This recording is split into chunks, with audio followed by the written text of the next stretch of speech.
The Memoirs of Sherlock Holmes, Arthur Conan Doyle.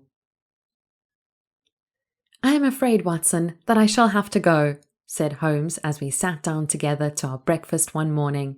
"Go? To where?" "To Dartmoor, to King's Pyland."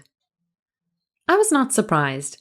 Indeed, my only wonder was that he had not already been mixed up in this extraordinary case, which was the one topic of conversation through the length and breadth of England. For a whole day my companion had rambled about the room with his chin upon his chest and his brows knitted, charging and recharging his pipe with the strongest black tobacco, and absolutely deaf to any of my questions or remarks. First editions of every paper had been sent up by our news agent, only to be glanced over and tossed down into a corner. Yet, silent as he was, I knew perfectly well what it was over which he was brooding. There was but one problem before the public which could challenge his powers of analysis, and that was the singular disappearance of the favourite of the Wessex Cup, and the tragic murder of its trainer. When therefore he suddenly announced his intention of setting out for the scene of the drama, it was only what I had both expected and hoped for. "I should be most happy to go down with you, if I should not be in the way," said I. "My dear Watson, you would confer a great favour upon me by coming, and I think that your time will not be misspent, for there are points about the case which promise to make it an absolutely unique one.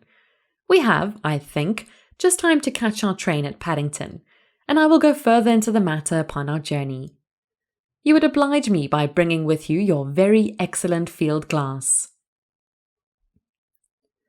And so it happened that an hour or so later I found myself in the corner of a first-class carriage, flying along en route for Exeter, while Sherlock Holmes, with his sharp, eager face framed in his ear-flap travelling cap, dipped rapidly into the bundle of fresh papers which he had procured at Paddington. We had left Reading far behind us before he thrust the last one of them under the seat and offered me his cigar case. "We are going well," said he, looking out the window and glancing at his watch. "Our rate at present is 53.5 miles an hour." "I have not observed the quarter-mile posts," said I. "Nor have I, but the telegraph posts upon this line are 60 yards apart, and the calculation is a simple one. I presume that you have looked into this matter of the murder of John Straker and the disappearance of Silver Blaze." "I have seen what the Telegraph and the Chronicle have to say." "It is one of those cases where the art of the reasoner should be used rather for the sifting of details than for the acquiring of fresh evidence. The tragedy has been so uncommon, so complete, and of such personal importance to so many people that we are suffering from a plethora of surmise, conjecture, and hypothesis.